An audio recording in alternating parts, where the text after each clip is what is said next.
The sound of laughter echoing from my own funeral reception was the moment I realized my family hadn't just given up on me. They were celebrating my supposed death. Standing in the shadows of the Riverside Memorial Chapel's back entrance, still, wearing the hospital gown I'd escaped in, I watched through the window as my daughter Jennifer raised a champagne glass to toast my demise. What I heard next would haunt me forever. To Mom finally being out of our way. May she rest in peace, and may we finally live in prosperity. The room erupted in applause, and I knew my life as I'd known it was over. But sometimes, when you're buried alive by betrayal, the only way out is to dig yourself back up and return the favor. Before we jump back in, tell us where you're tuning in from, and if this story touches you, make sure you're subscribed, because tomorrow, I've saved something extra special for you. My name is Margaret Thompson, though everyone calls me Maggie, and at 67 years old, I thought I'd seen every kind of heartbreak life could offer. I was wrong. The kind of betrayal that cuts deepest comes from the people you've spent your entire life loving unconditionally, the ones you've sacrificed everything for, the ones who are supposed to hold your hand when you take your final breath, not throw a party when they think you already have. I'd been a librarian for 43 years at the Riverside Public Library, a job that taught me that every story has multiple perspectives, but I never imagined I'd become the protagonist in a tale so twisted that even the darkest fiction couldn't compete. My life had been quietly ordinary, the kind that doesn't make headlines but creates the foundation for other people's dreams. I'd raised 2 children as a single mother after my husband Bill left us when the kids were young, worked double shifts to put them through college, and spent decades believing that love and sacrifice would eventually be rewarded with respect and gratitude.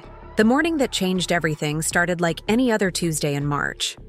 I was in my small colonial house on Maple Street, the same house I'd bought 30 years ago when the divorce was finalized, tending to my garden and planning to spend the afternoon organizing the estate papers from my sister's recent passing. Dorothy had left me her property in the hills outside town, a beautiful piece of land worth nearly $2 million that I hadn't even begun to process emotionally, let alone legally. I'd been feeling dizzy for weeks, chalking it up to stress. From Dorothy's death and the overwhelming paperwork that came with inheriting her estate, that morning the dizziness became something more serious. I remember reaching for my coffee cup and suddenly feeling like the world was tilting sideways. The next thing I knew, I was waking up on my kitchen floor with my neighbor Mrs. Chen from next door kneeling beside me, her face creased with worry. The ambulance ride to Riverside General was a blur of sirens and concerned voices.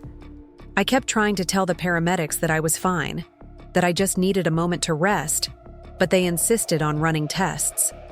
The emergency room doctor, a young woman who reminded me of Jennifer at that age, explained that I'd had what appeared to be a severe drop in blood pressure, possibly caused by dehydration and stress. She wanted to keep me overnight for observation and additional testing. I called Jennifer from my hospital bed, expecting the concern and comfort that any daughter would show when her mother was hospitalized. Instead, I got impatience and irritation. "Mom, I'm in the middle of closing 3 real estate deals this week," she said, her voice crisp and businesslike. "Are you sure you need me to come? The doctor said it's just observation, right?" When I assured her that I was probably fine and would likely be released in the morning, she seemed relieved. "Okay, well, take care of yourself. David and I will check on you tomorrow if we get a chance." "No, I love you. No, I'll be right there." Just the kind of dismissive response you'd give to an acquaintance with a minor inconvenience. I told myself she was busy, that her real estate agency demanded a lot of her time, that being successful meant making tough choices about priorities. I'd been making excuses for Jennifer's emotional distance for years, always finding ways to rationalize her increasingly cold behavior. That night in the hospital, I couldn't sleep. The machines beeping around me, the antiseptic smell, the constant interruptions from nurses checking my vital signs, all of it felt surreal.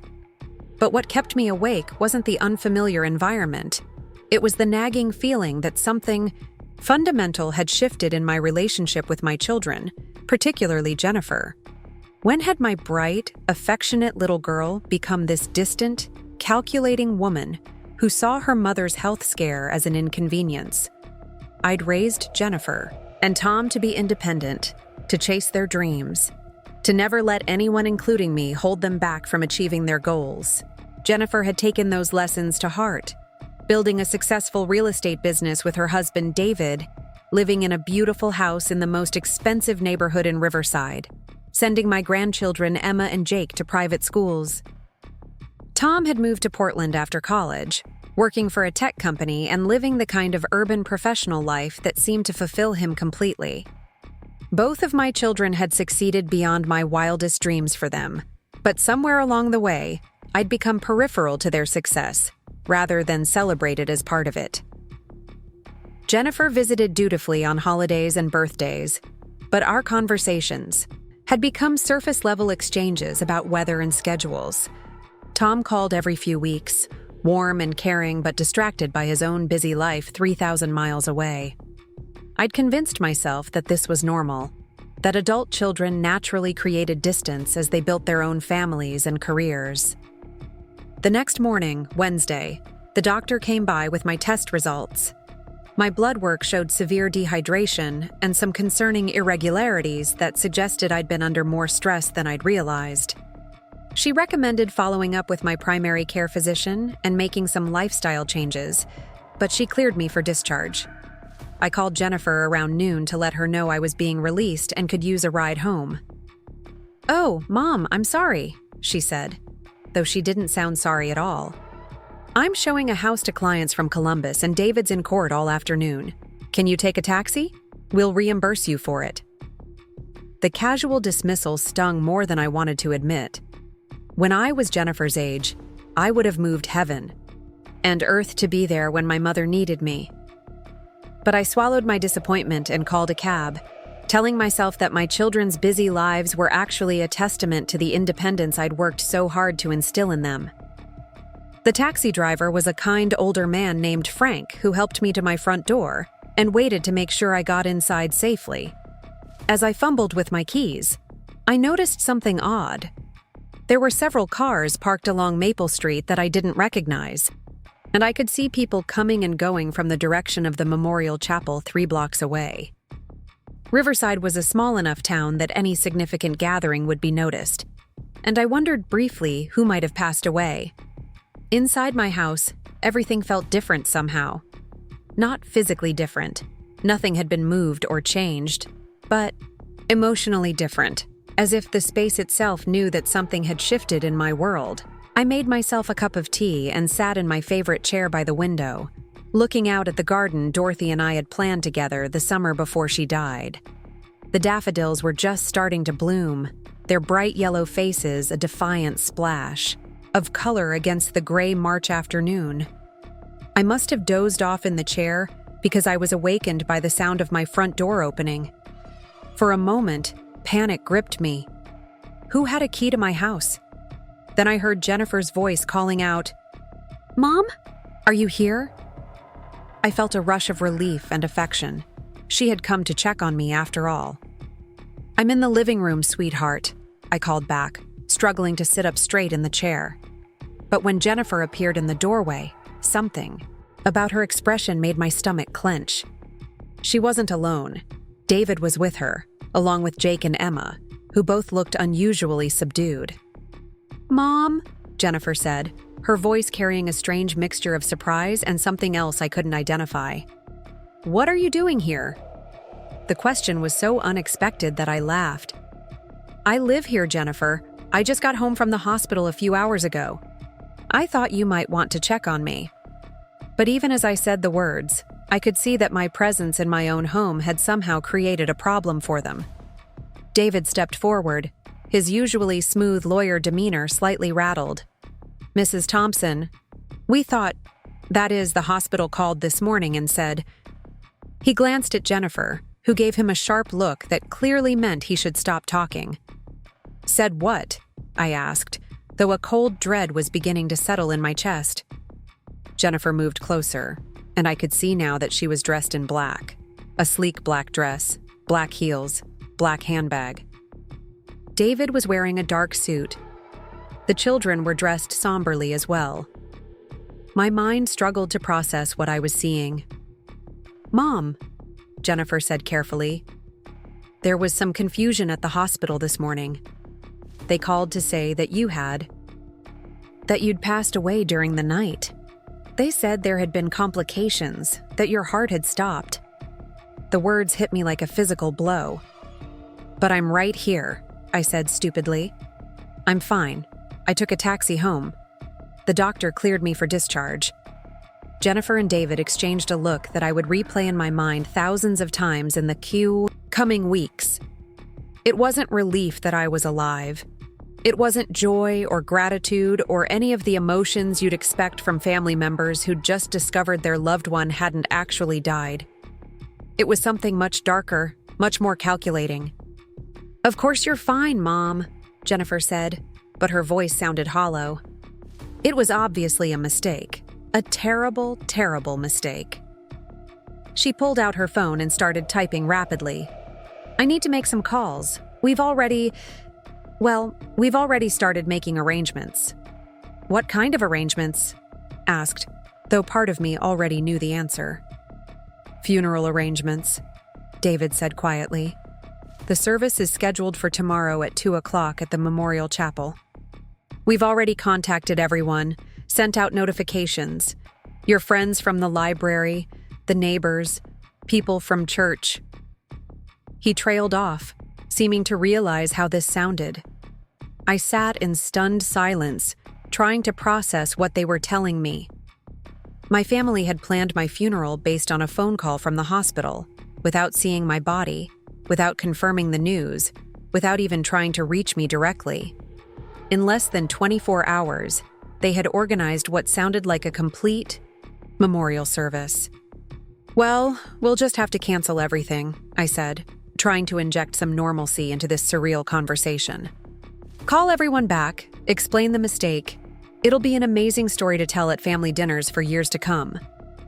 But Jennifer was shaking her head before I finished speaking. "Mom, it's not that simple.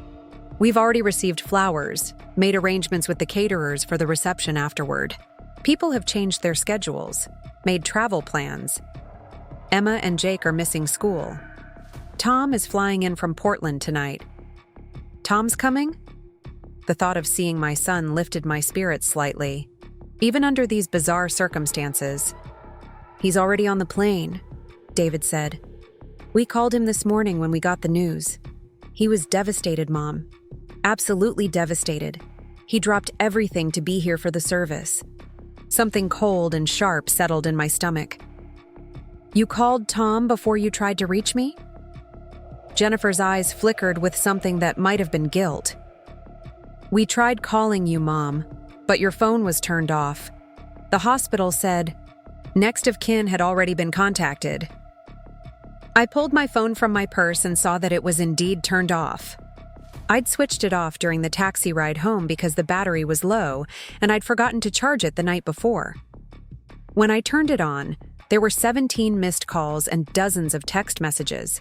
But as I scrolled through them, I realized something that made my blood run cold. The first call from Jennifer wasn't until 11:30 a.m., more than 3 hours after the hospital's alleged call about my death. The first text message was from Tom, sent at 1:15 p.m. "Jen told me about Mom. Can't believe she's gone. Flying out tonight. For the service tomorrow." I looked up from my phone to find Jennifer watching me with an expression I'd never seen before. Calculating, careful, almost predatory. "Jennifer," I said slowly, "what time did the hospital call you?" "Early this morning," she said vaguely.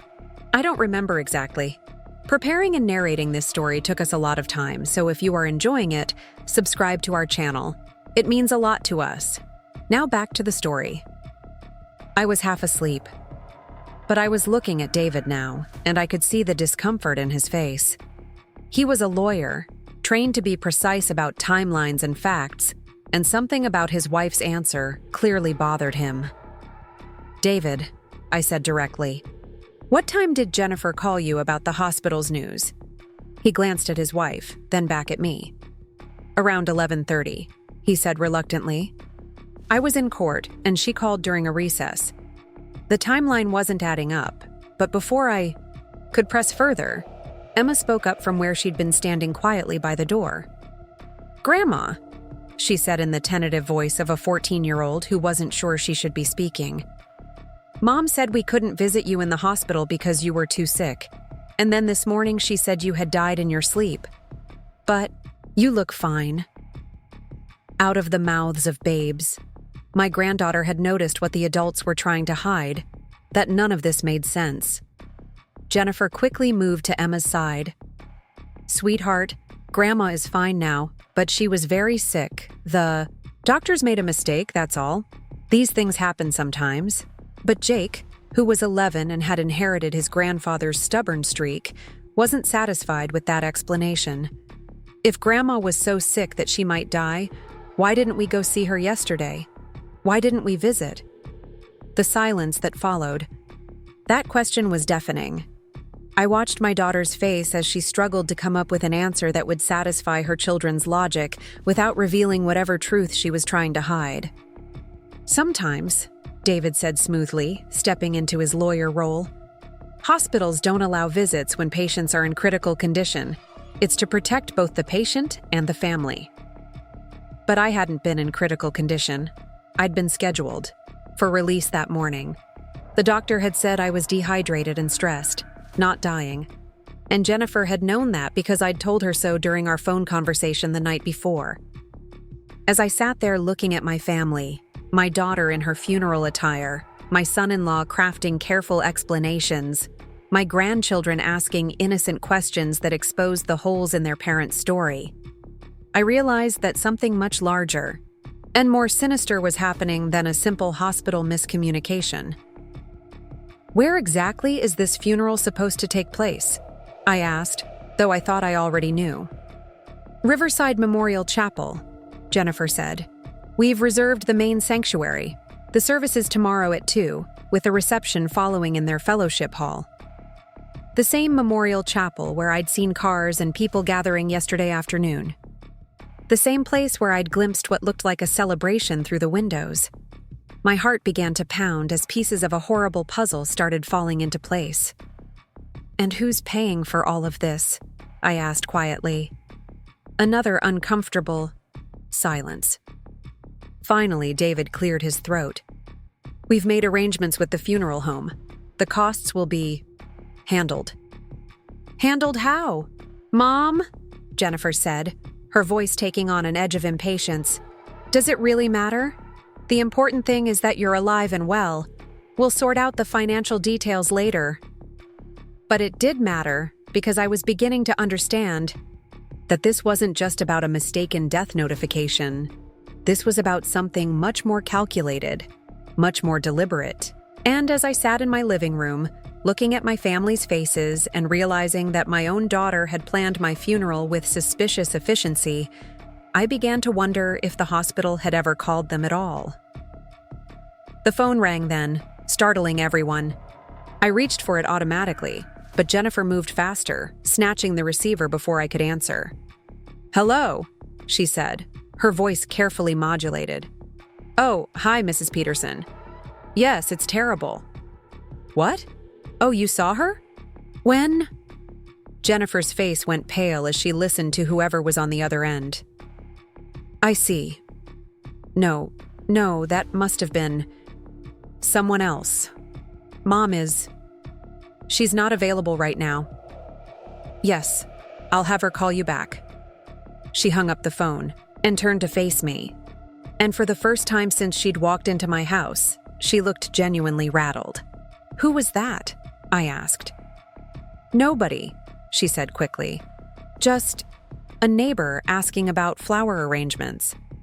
But I could see the lie in her eyes, and more importantly, I could see the fear. Whatever Mrs. Peterson had told her had disrupted whatever plan Jennifer thought she was executing. "Jennifer," I said, standing up from my chair and fixing my daughter with the same stern look I'd used when she was 7 years old and had broken my favorite vase. I want you to tell me the truth. Right now. What exactly is going on here? She opened her mouth to respond, but before she could speak, the front door opened again. This time, it was my son Tom, who was supposed to be on a plane from Portland. He walked into the living room, carrying a suitcase, his face etched with grief and exhaustion, and stopped dead when he saw me standing there. "Mom?" he whispered, dropping his suitcase with a thud. "But Jen said..." "She told me you were..." He looked from me to his sister, confusion and something that might have been relief washing over his features. "Hello, sweetheart," I said gently. "I'm very much alive." Tom crossed the room in 3 quick strides and wrapped me in a hug so tight it nearly knocked me over. "I don't understand," he said, his voice muffled against my shoulder. "Jen called me yesterday and said the hospital called, that you died in your sleep, that the funeral was today. I flew all night to get here." Yesterday. Jennifer had called Tom yesterday, not this morning, which meant she'd been planning my funeral before I'd even been discharged from the hospital. Before the alleged hospital call about my death. Before any of this made sense in the context of a simple mistake. I pulled back to look at Tom's face, seeing the exhaustion and confusion there, but also something else. Relief, yes, but also a growing anger as he began to process the implications of what he'd just said. "Jen," he said, turning to face his sister. "You called me yesterday afternoon. You said Mom died Tuesday night, but she's obviously fine. What the hell is going on?" Jennifer's composure finally cracked. "Tom, let me explain." "Explain what?" Tom's voice rose, and I could hear the fury building in it. "Explain how you called me 24 hours ago to say our mother was dead when she was obviously alive? Explain how you planned a funeral for someone who wasn't actually dead? Explain how I just spent the last 12 hours grieving and traveling across the country for no reason?" David stepped forward, placing a hand on Tom's arm. "Tom, calm down. Let's all just take a breath and figure this out rationally." "Don't touch me," Tom snapped, jerking away from his brother-in-law. "And don't tell me to calm down. I want to know why my sister lied to me about our mother's death." The word hung in the air like a physical presence. Lied. Not mistaken, not confused, not operating on bad information. Lied. I looked at Jennifer's face and saw the exact moment when she realized that her carefully constructed story was falling apart. Her expression shifted from defensive to desperate, and I knew with absolute certainty that whatever was happening here had been planned, calculated, and deliberate. "Mom," she said, her voice taking on a pleading quality I hadn't heard since she was a child. "You have to understand. The stress of Dorothy's estate, the inheritance, the legal complications, we were trying to help. We thought..." "You thought what?" I interrupted, my own voice growing stronger as my anger began to overtake my confusion. "You thought I was dead? You thought I needed help badly enough to fake my death and plan my funeral?" "Not fake," David said quickly. "We genuinely believed..." "Stop lying." Tom's voice cut through David's explanation like a blade. "Just stop lying. I'm a tech guy. I understand timelines and data. Jen called me Tuesday afternoon while Mom was still in the hospital, very much alive. She told me Mom had died Tuesday night, in the future. She planned a funeral for Wednesday, today, less than 24 hours after allegedly learning of the death. None of this was a mistake." I felt something shift inside me, a clarity I hadn't experienced in years. Looking at my daughter's face, seeing the calculation behind her carefully arranged grief, understanding that she had orchestrated this entire scenario for reasons I was only beginning to glimpse, I realized that the woman I'd raised, the child, I'd sacrificed everything for, had been planning something that required me to be out of the picture. And for the first time since walking into this nightmare, I began to understand that my supposed death wasn't the end of Jennifer's plan. It was just the beginning. "Get out," I said quietly. "Mom," Jennifer started. "Get out of my house." My voice was steady now, cold and controlled. "All of you except Tom. Get out now." Jennifer's mask slipped completely then, and I saw something in her face that chilled me to the bone. Not remorse, not shame, not even fear. What I saw was frustration that her plan had been interrupted, anger that I had somehow survived to complicate whatever she'd been trying to accomplish. "Fine," she said, her voice tight with controlled rage. "But Mom, this isn't over. You're clearly not thinking straight. The stress, the hospital stay, the confusion. You need help. Professional help." The threat was unmistakable. As she gathered her children and headed for the door, followed by a clearly uncomfortable David, I realized that discovering I was alive hadn't ended Jennifer's plans for me. It had just forced her to accelerate them. After Jennifer and David left with the children, Tom and I sat in my living room in stunned silence. The afternoon light was fading, casting long shadows across the familiar furniture that suddenly felt foreign in the wake of what had just happened. My son paced back and forth across the hardwood floor, running his hands through his hair in a gesture I remembered from his childhood when he was trying to solve a particularly difficult math problem. "Mom," he finally said, stopping to face me. "We need to figure out exactly what Jennifer was planning. This wasn't just about a funeral. People don't organize elaborate memorial services in 24 hours unless they've been preparing for it." I nodded, though part of me still wanted to believe there was some innocent explanation for everything we'd discovered. The maternal instinct to protect and defend your children doesn't disappear just because they've betrayed you. But Tom was right. The timeline made it impossible to dismiss this as a simple misunderstanding or even a well-intentioned mistake. "The inheritance," I said quietly. "It has to be about Dorothy's property." Tom stopped pacing and looked at me intently. "What inheritance? I thought Aunt Dorothy was broke. She never worked after Uncle Frank died, and that was 15 years ago." I realized then how much I hadn't shared with my children about my sister's financial situation.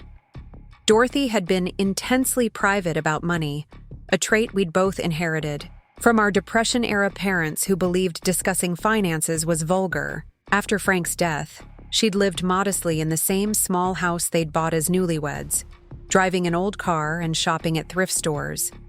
Everyone, including my children, assumed she was struggling to get by on Social Security and whatever small savings Frank had left behind. Dorothy owned 300 acres in the hills outside town, I explained. Prime development land that's worth nearly $2 million. She left it all to me when she died last month. Tom's eyes widened. $2 million? And Jennifer knows about this? She was at the reading of the will, I confirmed. Dorothy's lawyer, Mr. Harrison, read it to the whole family. Jennifer seemed surprised, but I didn't think much of it at the time. I was too grief-stricken to pay attention to anyone's reactions. "Mom, think about this logically. If you died, who would inherit Dorothy's property?" The question hit me like a physical blow. I'd been so overwhelmed by grief and paperwork that I hadn't even updated my own will since Dorothy's death.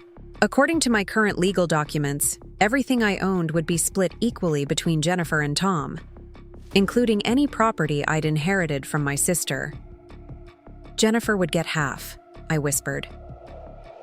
"And if something happened to me," Tom continued, grimly, "she'd get it all. But Mom, there's something else. Something that makes this even worse." He pulled out his phone and scrolled through his messages. "Look at this text Jennifer sent me yesterday." He showed me the screen. The message read, "Tom, I know this is devastating, but we need to talk about Mom's affairs. There are some financial complications with Dorothy's estate that need immediate attention.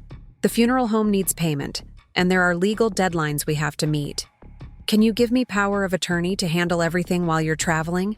I've already started the paperwork." My blood ran cold. Power of attorney? I didn't respond because I was too upset about your supposed death, Tom said. But she was already trying to get legal control over your affairs before I even landed in Ohio. I felt sick to my stomach. The pieces were falling into place with horrible clarity. Jennifer hadn't just planned my funeral prematurely. She'd been positioning herself to take control of my entire estate immediately after my supposed death. The speed with which she'd moved, the pressure she'd tried to put on Tom to sign over power of attorney, the elaborate funeral arrangements, that would have provided perfect cover for her to handle all my financial affairs without question. "We need to see what else she's been planning," I said, standing up with sudden determination. "Tom, I want you to help me go through every legal document I have. Bank statements, insurance policies, property deeds, everything." We spent the next 3 hours spread across my dining room table, examining documents I hadn't looked at in years. What we discovered was far worse than I'd imagined.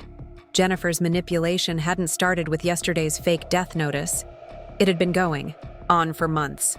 My insurance policies had been mysteriously updated 6 weeks ago, with Jennifer listed as the primary beneficiary instead of both children equally. I had no memory of making that change, but there was my signature on the paperwork, witnessed by David. The change had been made during a family dinner at their house, when I'd been suffering from a terrible migraine and had signed several documents Jennifer said were routine updates for my financial planning. My bank statements showed regular withdrawals over the past 3 months, small amounts that I'd attributed to my own spending but which now seemed suspicious. Someone had been systematically draining my checking account, taking just enough to be noticeable but not enough to trigger immediate alarm. Most disturbing of all was a document Tom found buried in my file cabinet that I'd never seen before. A psychiatric evaluation request form with my name on it, dated 2 weeks ago. According to the paperwork, Jennifer had requested a competency, hearing from me, claiming I was showing signs of dementia and was no longer capable of managing my own affairs. "This is fraud," Tom said, his voice tight with anger. "She's been systematically setting up a case to have you declared incompetent so she could take control of everything." I stared at the psychiatric evaluation form, my hands shaking as I processed what it meant. "The hospital visit," I said suddenly. "Tom, what if the hospital never called her at all? What if she somehow orchestrated my collapse?" Tom looked up from the bank statements he'd been studying. "What do you mean?" I'd been feeling dizzy for weeks before I collapsed. I thought it was stress from Dorothy's death, but what if it was something else? What if someone was helping me feel sick? The thought was almost too horrible to contemplate, but once it entered my mind, I couldn't shake it. Jennifer had been visiting more frequently over the past month, always bringing food or tea, always insisting I needed to take better care of myself. She'd been particularly attentive about making sure I was taking my vitamins and staying hydrated. "Mom, are you suggesting Jennifer was poisoning you?" "Not poisoning exactly, but maybe. Making me feel unwell enough to seem confused or disoriented, enough to support her competency hearing request." Tom was quiet for a long moment, processing the implications. "We need proof," he finally said. "And we need help. This is beyond what we can handle on our own." "Who can we trust?" I asked. "Jennifer and David know everyone in this town." "The police chief plays golf with David. The mayor buys real estate through Jennifer's agency. Half the city council are her clients." "We need someone from outside Riverside," Tom said. "Someone Jennifer can't influence or intimidate." As if summoned by our conversation, my phone rang. The caller ID showed a number I didn't recognize, but when I answered, the voice was familiar. "Mrs. Thompson, this is Sarah Rodriguez. I'm an attorney from Columbus. I specialize in elder law and financial abuse cases. I received a very disturbing call from your neighbor, Mrs. Peterson. who said she saw you walking around town this afternoon, despite the fact that your family is holding your funeral tomorrow." I nearly dropped the phone. "Mrs. Peterson called you?" "She's my client," Sarah explained. "I helped her when her son tried to force her into a nursing home last year.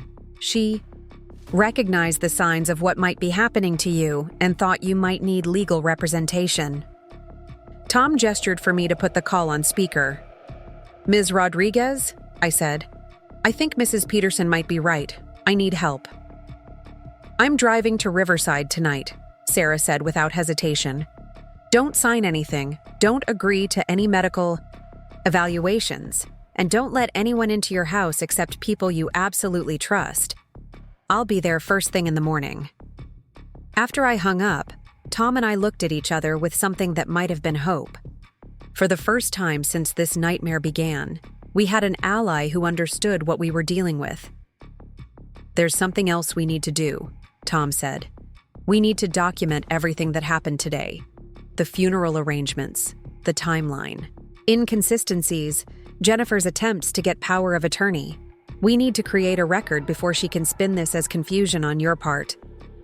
We spent the evening writing down every detail we could remember, taking photographs of the suspicious documents, and creating a timeline of events. Tom used his tech skills to back everything up to cloud storage that only he could access, ensuring Jennifer couldn't somehow delete or alter our evidence. Around 10 o'clock, as we were finishing our documentation, my phone rang again. This time it was Jennifer, and her voice had lost all pretense of concern or affection. "Mom, we need to talk," she said without preamble. "I've been thinking about what happened today, and I'm worried about your mental state. The confusion, the paranoid accusations, the way you treated Emma and Jake. I think you need professional help." "I'm not confused, Jennifer," I said, putting the call on speaker so Tom could hear. "I'm perfectly clear about what you've been planning." "What I've been planning?" Her voice rose with artificial outrage. "Mom, I've been trying to help you. We all have. But if you're going to be hostile and suspicious, if you're going to make wild accusations, then maybe it's time for more serious intervention." "What kind of intervention?" "David's been in touch with the probate court. Given your erratic behavior today and your obvious inability to process what's been happening, we think it might be necessary to pursue an emergency competency hearing." There it was. The threat Tom and I had been expecting. Jennifer was moving to her backup plan, trying to have me declared mentally incompetent so she could take control of my affairs legally. "You can try," I said, surprising myself with how calm I sounded. "But Jennifer, you should know that I've already spoken to an attorney.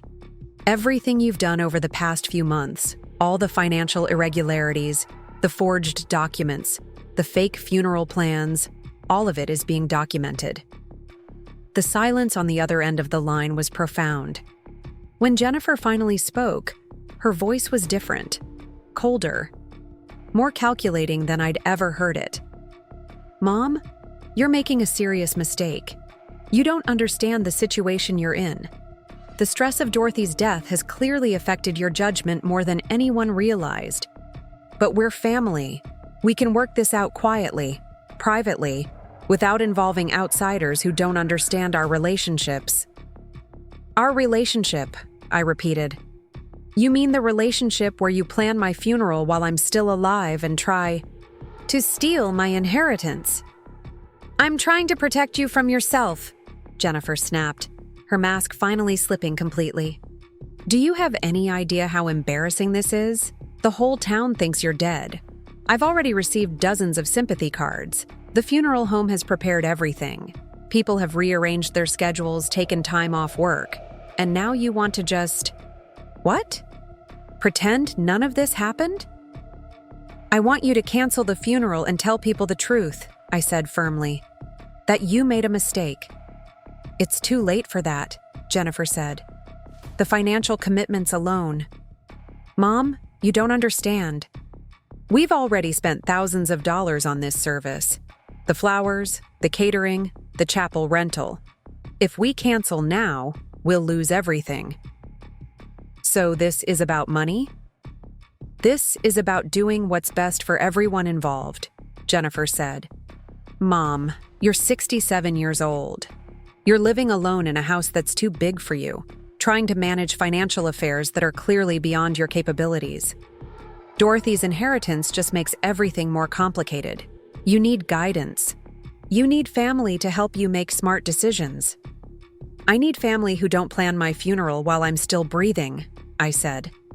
Jennifer's voice turned icy. Mom, tomorrow at 2 o'clock, there's going to be a memorial service at Riverside Chapel. The entire town is expecting it. You can either work with us to figure out how to handle this situation gracefully, or you can continue to be difficult and force us to take more serious legal action. But one way or another, this is going to be resolved. She hung up before I could respond. Tom and I stared at each other across the dining room table, surrounded by evidence of Jennifer's months-long campaign to take control of my life. She's not backing down, Tom said unnecessarily. No, I agreed. If anything, she's doubling down.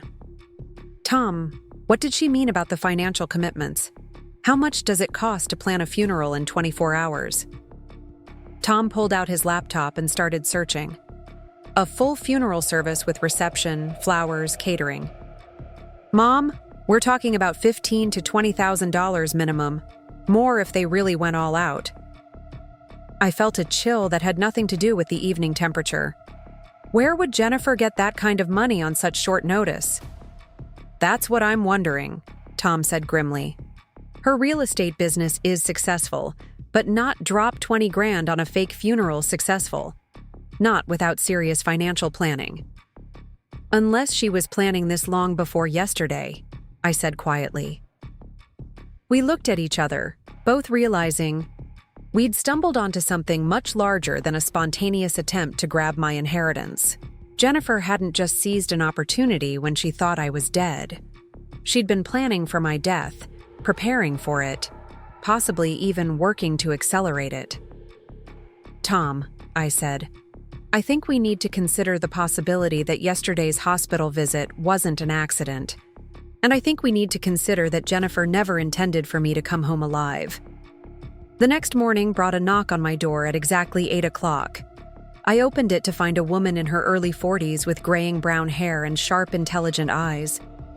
She wore a simple navy suit and carried a leather briefcase that looked like it had seen a lot of courtroom battles. Mrs. Thompson? I'm Sarah Rodriguez. I believe we spoke yesterday evening. I invited her in, grateful to finally have professional help. Sarah Rodriguez had the kind of competent, no-nonsense demeanor that immediately put me at ease.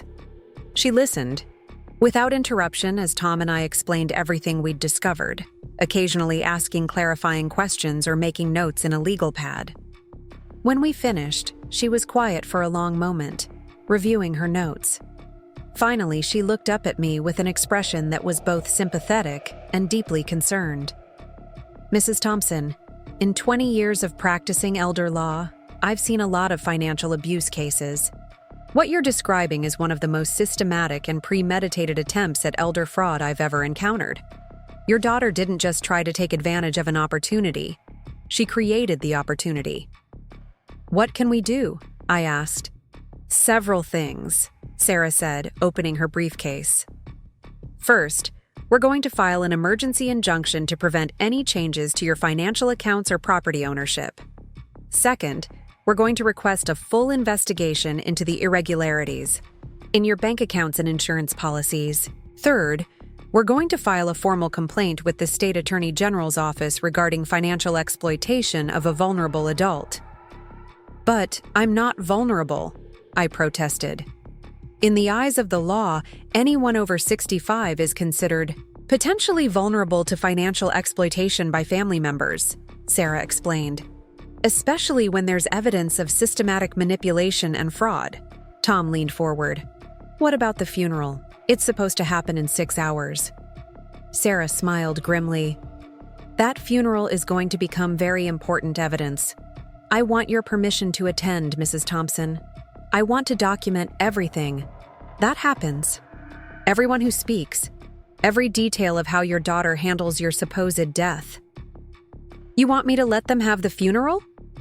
I was shocked. I want you to attend your own funeral, Sarah said. I want you to walk into that chapel during the service and confront your daughter in front of everyone she's been lying to. I want her to have to explain to the entire town why she's been accepting sympathy and donations for a death that never happened. The idea was terrifying and exhilarating at the same time. Won't that cause a huge scene?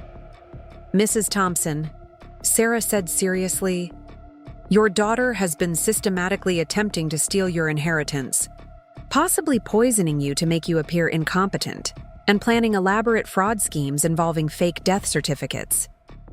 I think a scene is exactly what this situation requires. As Sarah explained her strategy, I realized that Jennifer's greatest weakness was also her greatest strength, her need to maintain appearances in Riverside. She'd built her entire life around being seen as successful, caring, and respectable.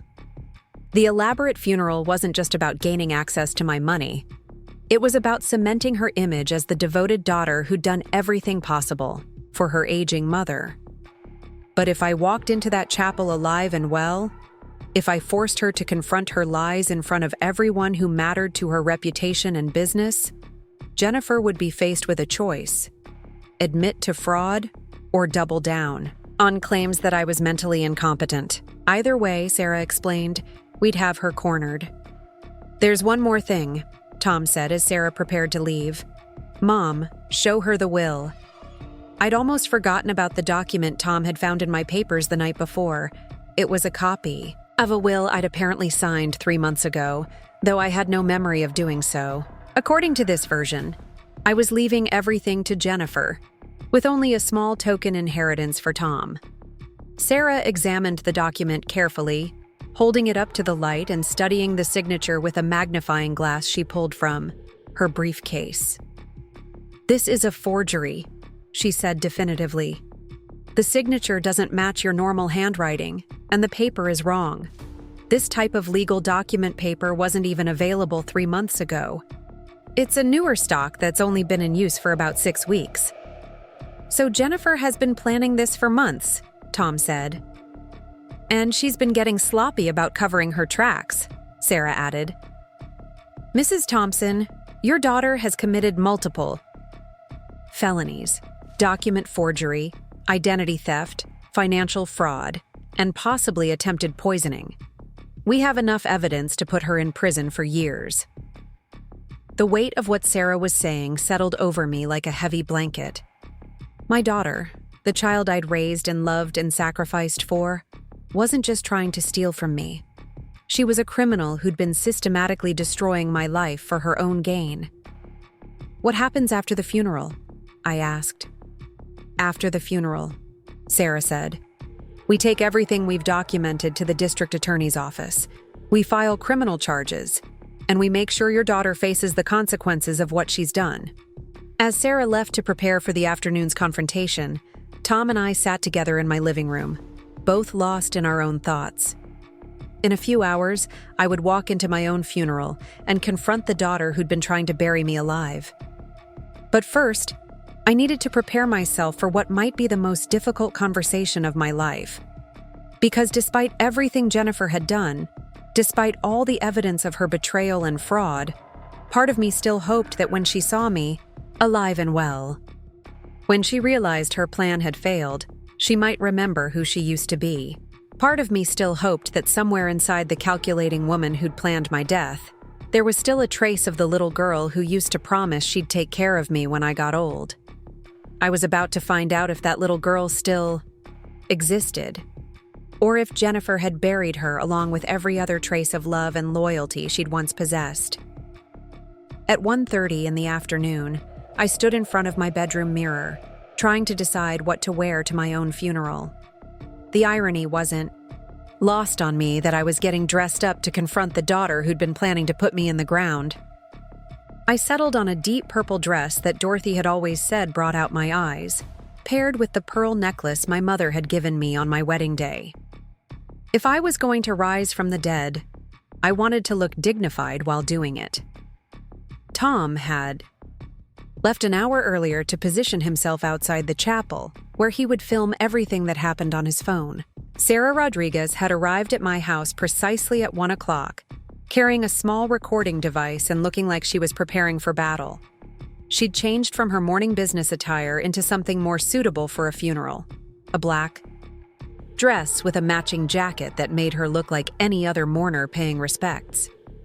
"Are you ready for this, Mrs. Thompson?" she asked as we prepared to leave my house. I wasn't sure anyone could be ready for what we were about to do, but I nodded anyway. "I need to know who my daughter really is," I said. "And I need everyone else to know too." We drove separately to the chapel, Sarah arriving first to blend in with the crowd while I waited in my car around the block until the service was well underway. From my parking spot, I could see a steady stream of people entering Riverside Memorial Chapel, many of whom I recognized from my years at the library, my church, and the neighborhood. These were people who'd known me for decades, people who genuinely cared about me, people who'd been deceived just as thoroughly as I had been. At 2:15, when I was sure the service had begun, I walked slowly toward the chapel entrance. My hands were trembling, and my heart was pounding so hard. I was sure everyone could hear it, but with each step, I felt my resolve strengthen. Jennifer had counted on my being too polite, too considerate, too afraid of making a scene to disrupt her carefully orchestrated performance. She was about to learn how wrong she'd been. The chapel doors were heavy oak, and they creaked slightly as I pushed them open. The sound echoed through the sanctuary, but not loudly enough to interrupt the eulogy that was in progress. I slipped into the back pew and listened in stunned silence as my son-in-law David stood at the podium, speaking about my life with what sounded like genuine emotion. "Margaret Thompson was more than just a mother-in-law to me," he was saying, his voice carrying clearly through the chapel's excellent acoustics. "She was a second mother, a source of wisdom and strength for our entire family. When Jennifer and I were struggling to buy our first house, it was Margaret who quietly helped us with the down payment, never expecting anything in return except our happiness." I frowned at this fabrication. I'd never helped them with a house. Payment. In fact, they'd specifically told me they didn't need any financial assistance when they bought their home in Oakwood Hills. But David continued weaving this fictional narrative of my generosity and their gratitude. "Margaret worked 2 jobs for years to put her children through college," David continued, and this part was true. She sacrificed her own dreams so that Jennifer and Tom could pursue theirs. She taught us that family comes first, that love means putting others' needs before your own, that the greatest gift you can give your children is the foundation to build their own successful lives. The bitter irony of these words, coming from the man who'd helped forge my signature and plan my fraudulent funeral, was almost too much to bear. But I forced myself to remain silent and observe. From my position in the back pew, I could see Jennifer in the front row, dressed in elegant black, dabbing at her eyes with a lace handkerchief. Emma and Jake sat beside her, looking genuinely grief-stricken. My heart ached for my grandchildren, who were experiencing real pain based on lies their mother had told them. Tom was sitting in the second row, and I could see the tension in his shoulders. He'd arrived earlier than planned and was playing his role as the grieving son perfectly, though I knew every word of David's eulogy was making him angrier. In her final weeks, David continued, Margaret faced health challenges with the same grace and dignity she'd shown throughout her life. Even when the confusion and memory issues became more pronounced, she never lost her essential kindness, her concern for others, her determination to remain independent as long as possible. More lies. Manufactured evidence of cognitive decline that Jennifer could point to if anyone questioned the speed with which they'd handled my affairs. David was creating a narrative that would justify every decision they'd made, every document they'd forged, every step they'd taken to seize control of my life. The chapel was packed. I recognized teachers I'd worked with, neighbors from Maple Street, members of my book club, even the grocery store clerk who always asked about my garden. These people had genuinely cared about me, and Jennifer was exploiting their grief to legitimize her fraud. When David finished speaking, Jennifer rose from the front pew and walked gracefully to the podium. She looked beautiful, composed, and heartbroken, the perfect image of a devoted daughter mourning her beloved mother. When she began to speak, her voice was soft and filled with carefully modulated emotion. "My mother taught me that strength isn't about never falling down," Jennifer said, her eyes glistening with tears that looked completely genuine. "It's about getting back up every time life knocks you over. She got back up when my father left us. She got back up when money was tight and the future looked uncertain. She got back up when health problems threatened her independence." I had to admire the skill with which Jennifer was manipulating the truth. Every word she spoke was technically accurate, but the context she was creating painted a picture of a frail, struggling woman who'd needed the kind of intervention Jennifer had been planning. In her final months, Mom struggled with some cognitive issues that she was too proud to admit, Jennifer continued, and I felt my anger spike. She forgot appointments, repeated stories, sometimes seemed confused about dates or recent events, but she was determined to maintain her independence, even when it became dangerous for her to live alone. Several people in the congregation nodded knowingly. Jennifer was building a case for her actions in real time, creating witnesses who would later testify that they'd been concerned about my mental state. As her daughter, I faced an impossible choice, Jennifer said, her voice breaking slightly. Respect her wishes to remain independent, even if it meant watching her put herself at risk, or step in and make the hard decisions that would keep her safe, but might hurt her pride. This was masterful manipulation. Jennifer was casting herself as the loving daughter who'd been forced into difficult decisions by my stubbornness and declining mental health. She was preemptively justifying every questionable action she'd taken. "I chose to err on the side of caution," Jennifer continued. "I started handling some of her financial affairs when it became clear that she was struggling with complex decisions. I encouraged her to consider assisted living options when it became obvious that maintaining her house was becoming overwhelming. I tried to protect her from stress and confusion, even when she resented my interference." The congregation was eating this up. I could see heads nodding, sympathetic murmurs rippling through the crowd. Jennifer was painting herself as the martyred daughter who'd sacrificed her own comfort to care for an increasingly difficult mother. "Mom passed away peacefully in her sleep Tuesday night," Jennifer said, and the lie was so smoothly delivered that even I almost believed it for a moment. "The doctors said her heart simply stopped. There was no pain, no struggle. She just let go." Tears were flowing freely now, both from Jennifer and from many people in the congregation. The performance was flawless. I take comfort in knowing that in her final weeks, Mom was surrounded by love and care, that she didn't have to worry about financial decisions or household maintenance, or any of the burdens that had been weighing on her, that her last memories were of family dinners and grandchildren's laughter and quiet moments of peace. More lies, but lies that painted such a beautiful picture that even I found myself wishing they were true. Mom always said that a life well lived is measured not by what you accumulate, but by what you give away, Jennifer continued. She gave away everything she had, her time, her energy, her resources, her love. She gave it freely and generously, asking nothing in return except the knowledge that her children were happy and successful. This was the most painful part of Jennifer's speech because it was true. I had given everything I had to my children. I'd worked extra jobs to pay for their education, sacrificed my own dreams to fund theirs, lived modestly so they could live comfortably. And Jennifer was using that sacrifice to justify stealing from me. In the spirit of Mom's generosity, Jennifer said, our family has decided to establish the Margaret Thompson Memorial Fund, which will provide educational scholarships for single mothers pursuing higher education.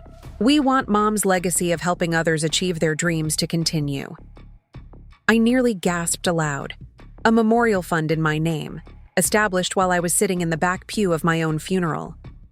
The audacity was breathtaking, but also brilliant. Jennifer was creating a public good deed that would cement her reputation as a caring daughter, while providing a legitimate-looking vehicle for managing the money she planned to steal from my estate. I know Mom would be proud to know that even in death, she's still helping other women build better futures for their families, Jennifer concluded. That's the kind of person she was, always thinking of others, always putting their needs first, always believing in the power of education and hard work to change lives. Jennifer returned to her seat to sympathetic murmurs and gentle applause. Several other people spoke during the service, sharing memories of my work at the library, my volunteer activities, my friendship over the years. Each speaker painted a picture of a woman who'd lived a meaningful life and who'd be genuinely missed by the community. But underlying all of these heartfelt tributes was Jennifer's carefully constructed narrative of a declining woman who'd needed intervention, who'd been cared for by a devoted daughter, who'd sacrificed her own needs to ensure her mother's comfort and safety. As the service continued, I began to understand the full scope of Jennifer's plan.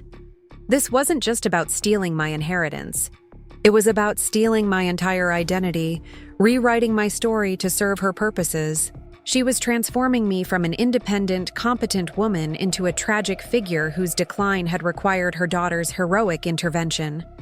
The memorial fund wasn't just a way to launder stolen money, it was a way to ensure that everyone in Riverside would remember Jennifer as the devoted daughter who'd turned her grief into something positive for the community. Years from now, when people thought of Margaret Thompson, they'd think of the scholarship fund that bore my name and the daughter who'd created it in my honor.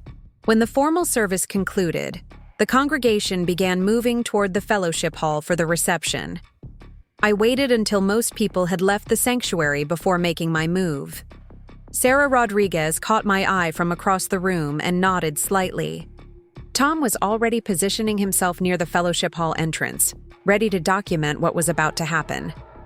I stood up from the back pew and began walking slowly down the center aisle toward the front of the chapel. My footsteps echoed in the nearly empty sanctuary, and the few remaining mourners turned to see who was walking in the wrong direction. Jennifer was still at the front of the chapel, accepting condolences from the last few people filing out. She had her back to me, speaking in low tones with Mr. Harrison, Dorothy's lawyer, who'd apparently attended to pay his respects. I could hear fragments of their conversation as I approached. Estate settlement should be straightforward now, Jennifer was saying. I have all of Mom's papers organized, and David's already started the probate process. Mrs. Thompson? Mr. Harrison said suddenly, his voice rising with confusion. But I thought. Jennifer turned around to see what had startled the lawyer, and her face went completely white when she saw me walking toward them. For a moment, she looked like she might faint. Her mouth opened and closed soundlessly, and she reached out to steady herself against the chapel's front pew. "Hello, Jennifer," I said calmly.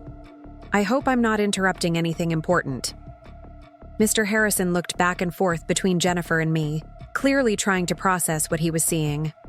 "I don't understand," he said. "Jennifer told me you'd passed away. She said the service was today." "I'm very much alive, Mr. Harrison," I said, keeping my voice steady and clear. "Though I'm as surprised as you are to find myself attending my own funeral." By now, word was spreading through the fellowship hall that something unusual was happening in the sanctuary. People began drifting back in, their conversations dying away as they saw me standing at the front of the chapel. I could hear gasps, whispered conversations, someone saying, "Is that really Margaret Thompson?" Jennifer finally found her voice, though it came out as barely more than a whisper. "Mom, but how? We thought—" "You thought I was dead," I said loudly enough for everyone in the sanctuary to hear. "You organized this beautiful service, accepted everyone's sympathy, established a memorial fund in my name, and started settling my estate, all while I was very much alive." The chapel was filling up again as word spread that the deceased had somehow shown up to her own funeral. I could see shock, confusion, and growing understanding on people's faces as they processed what was happening. "Mom, you're confused," Jennifer said, her voice gaining strength as she shifted into damage control mode. "You've been in the hospital. You're not thinking clearly. This is exactly the kind of episode we've been worried about." But Tom chose that moment to step forward from the crowd. "No, Jennifer," he said loudly. "Mom's thinking perfectly clearly. What's confusing is how you called me on Tuesday afternoon to tell me she died Tuesday night. How you planned an entire funeral service in less than 24 hours. How you've been forging documents and stealing money for months." Murmurs rippled through the crowd. David appeared at Jennifer's side, his face pale but his lawyer training kicking in. "I think there's been a terrible misunderstanding," he said, addressing the crowd rather than me. "Margaret has been struggling with some health issues, some confusion and memory problems. The stress of the situation has clearly been overwhelming for everyone involved." "The only thing overwhelming," said a clear voice from the back of the chapel, "is the evidence of systematic financial fraud that your wife has been committing." All heads turned to see Sarah Rodriguez walking down the aisle, her recorder visible in her hand. "I'm Sarah Rodriguez, an attorney specializing in elder abuse cases. I've been retained by Mrs. Thompson to investigate the financial irregularities and forged documents that her daughter has been using to steal her inheritance." The chapel erupted in shocked conversations. I could see people pulling out their phones, probably to text or call others about what they were witnessing. This was going to be the biggest scandal Riverside had seen in decades. "Now wait just a minute," David said, his voice taking on his courtroom authority. "These are serious accusations being made by someone who doesn't know our family situation. My wife has been trying to help her mother manage increasingly complex financial affairs. If there have been irregularities, they're the result of Margaret's declining cognitive abilities, not any intentional wrongdoing." "Really?" Sarah said, pulling out a folder. "Then perhaps you can explain these forged insurance documents with Mrs. Thompson's signature witnessed by you? Or the psychiatric evaluation request your wife filed claiming Mrs. Thompson was incompetent? Or the fake will leaving everything to Jennifer that was supposedly signed 3 months ago on paper that didn't exist until 6 weeks ago?" Jennifer's face had gone from white to green.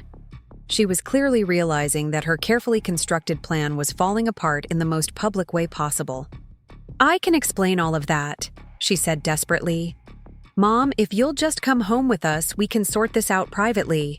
You don't need to involve strangers in family business." "Family business?" I repeated, my voice carrying clearly through the chapel. "Is that what you call planning my funeral while I'm still alive? Is that what you call stealing my inheritance and forging my signature and trying to have me declared mentally incompetent?" The crowd was growing larger as people from the reception hall continued to filter back into the sanctuary. I could see shock and anger on many faces, particularly from people who genuinely cared about me and who were realizing they'd been manipulated and lied to. Mrs. Peterson, my elderly neighbor who'd contacted Sarah Rodriguez, pushed through the crowd, toward the front. "Jennifer Thompson," she said in a voice that shook with indignation. "I saw your mother walking around town yesterday afternoon, alive and well, while you were here at the chapel making final arrangements for her funeral. You told everyone she'd died in her sleep Tuesday night." "Mrs. Peterson, you're mistaken," Jennifer said quickly.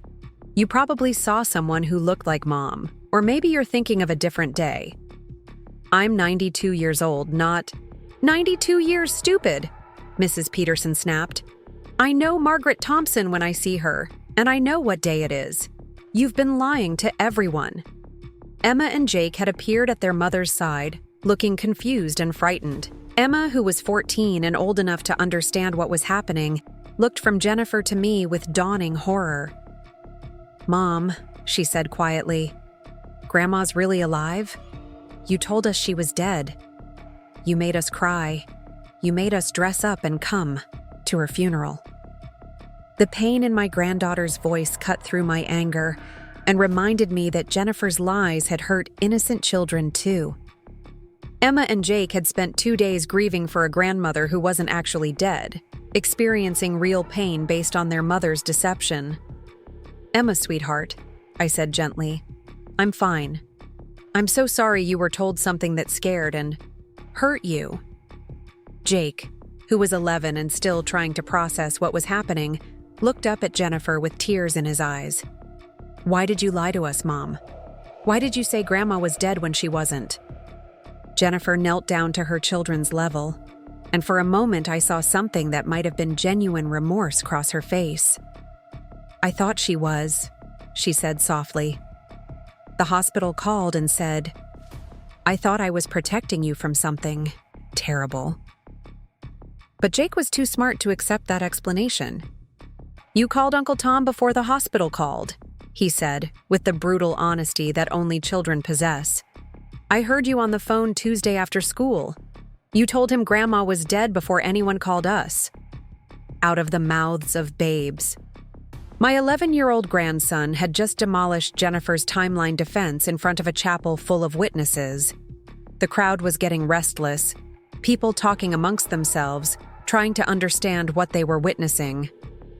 I could see cell phones everywhere, people recording, taking pictures, probably posting to social media. Whatever happened next was going to be very public and very permanent.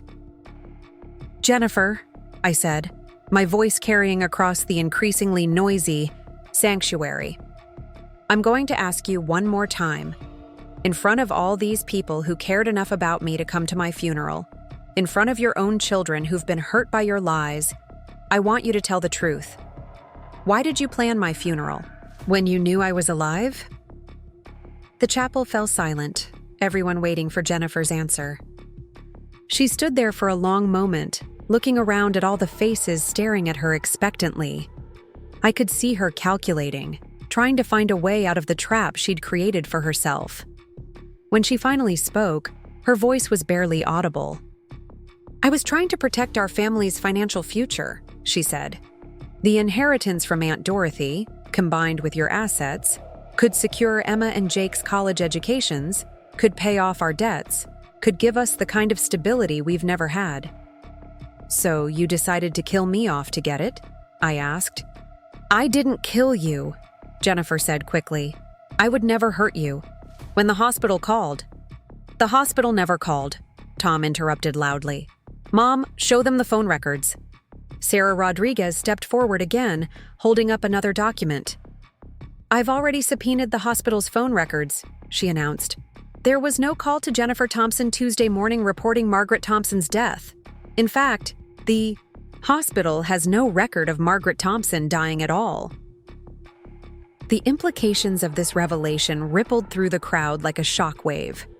If the hospital had never called to report my death, then Jennifer had simply decided to proceed as if I were dead. She'd planned my funeral, accepted condolences, and started settling my estate based on nothing more than her own decision that I was better off gone. Jennifer seemed to realize that her last plausible defense had just evaporated. Her shoulders sagged, and she looked around the chapel as if searching for an escape route. But there were too many people, too many witnesses, too much evidence of what she'd done. "I think," said a new voice from the back of the chapel, "that's enough excitement for one day." Everyone turned to see Chief of Police Robert Martinez walking down the aisle, his expression grim. He'd obviously been called by someone in the crowd, probably multiple people, and he looked like a man who was already dreading the paperwork this situation was going to generate. "Mrs. Thompson," he said, nodding to me respectfully, "I'm glad to see you're well. Ma'am, I'm going to need to ask you and your attorney to come down to the station and file a formal complaint. And Jennifer," he continued, turning to my daughter, "you and David are going to need to come in for questioning." "Are we under arrest?" David asked, his lawyer instincts finally overcoming his shock. "Not yet," Chief Martinez said, "but based on what I've heard here today, I suspect that's going to change very soon." As the police chief began organizing the crowd and gathering preliminary statements, I found myself standing alone for a moment, in the chaos. Looking around at the flowers that had been arranged for my funeral, at the program with my picture on it, at the chapel where I'd just confronted my daughter's betrayal in front of half the town, I felt a strange sense of completion. Jennifer had tried to bury me, but instead, she'd buried herself. Her reputation, her business, her standing in the community, her relationship with her own children. All of it was destroyed by her greed and the lies she'd told to satisfy it. But as I watched the police escort Jennifer and David out of the chapel, as I saw Emma and Jake crying in confusion and fear, as I realized that this confrontation had shattered our family in ways that might never be repaired, I felt no satisfaction in my victory. I'd wanted answers, and I'd gotten them. I'd wanted justice, and it was coming. I'd wanted the truth exposed, and it had been, in the most dramatic way possible. But standing in the ruins of my own funeral, surrounded by the wreckage of relationships I'd spent a lifetime building, I realized that sometimes winning feels an awful lot like losing. The difference was that this time, I was the one left standing. The police station on Main Street had never seen anything quite like the crowd that gathered there Wednesday evening. Word had spread through Riverside like wildfire that Margaret Thompson had risen from the dead at her own funeral, and now half the town wanted to know what was going to happen to the daughter who'd tried to bury her alive. I sat in Chief Martinez's office, still wearing my purple dress and pearls, giving my statement while Sarah Rodriguez took notes and occasionally interjected legal clarifications. Through the window, I could see reporters from 3 different news stations setting up cameras on the sidewalk. This story was too bizarre and too salacious to stay local for long. "Mrs. Thompson," Chief Martinez said, reviewing the documents Sarah had provided, "I've been a cop for 25 years, and I've never seen anything quite like this. Your daughter didn't just commit fraud, she committed it in the most public way possible." "Is that good or bad for our case?" I asked. "It's very good," Sarah answered before the chief could respond. "Financial elder abuse cases often come down to he said she said disputes about competency and family dynamics. But Jennifer committed her crimes in front of 200 witnesses. She gave a eulogy at your funeral while you were alive. She established a memorial fund in your name while you were sitting in the back pew. There's no ambiguity here." Chief Martinez nodded grimly.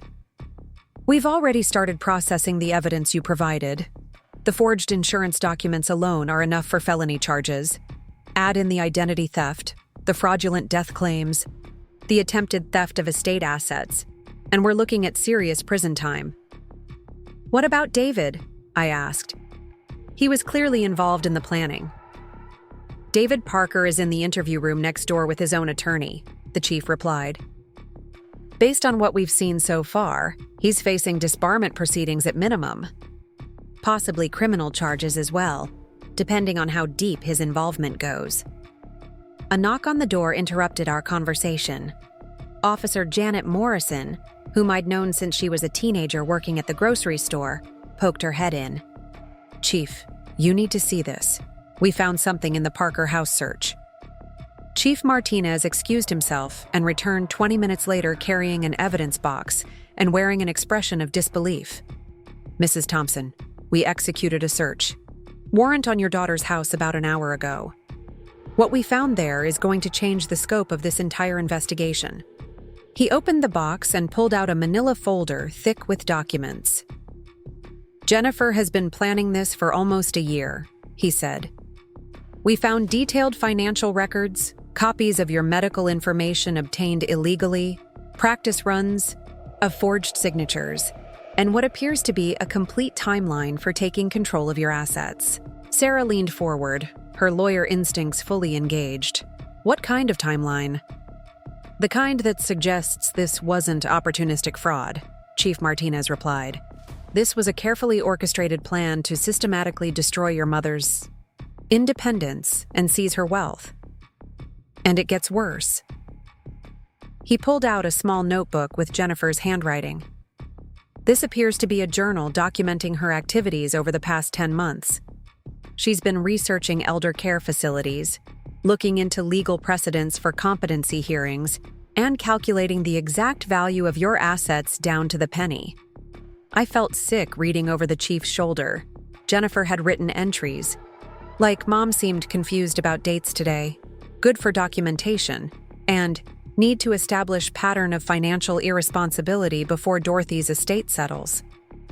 She's been manufacturing evidence of my incompetence, I said quietly. More than that, Chief Martinez continued, pulling out another document. We found correspondence with a private investigator she hired to dig up information about your ex-husband's finances. She was trying to find ways to challenge the legitimacy of the support payments he's been making to you. Sarah's eyes hardened. She was planning to contest everything. Your divorce settlement, your inheritance, even your right to make your own medical decisions. The scope of Jennifer's betrayal was breathtaking. This wasn't just about stealing my inheritance. It was about erasing my entire identity as an independent person. She'd been working systematically to transform me from a competent adult into a legal ward under her control. There's one more thing, Chief Martinez said, his voice becoming even more serious. We found communications between Jennifer and someone at Riverside General Hospital, specifically someone in the billing department who's been providing her with confidential medical information about you for the past 6 months. That's a HIPAA violation, Sarah said immediately. A federal crime.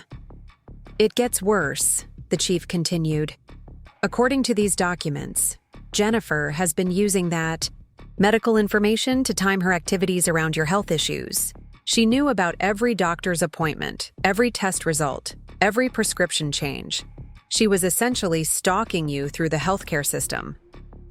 I thought back to all the times over the past months when Jennifer had shown up unexpectedly, always seeming to know exactly when I was feeling unwell or had medical concerns.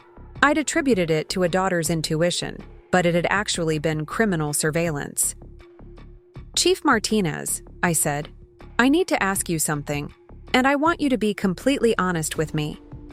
Do you think Jennifer was trying to kill me? The question hung in the air like a toxic cloud. The chief exchanged glances with Sarah before responding carefully. Mrs. Thompson, based on what we've found so far, I think your daughter was trying to make you disappear legally and financially. Whether she intended physical harm is something we're still investigating. What does that mean? Sarah spoke, up. It means they're looking into whether Jennifer was actually poisoning you or just creating conditions that would make you appear sick and confused. Either way, it's a serious crime.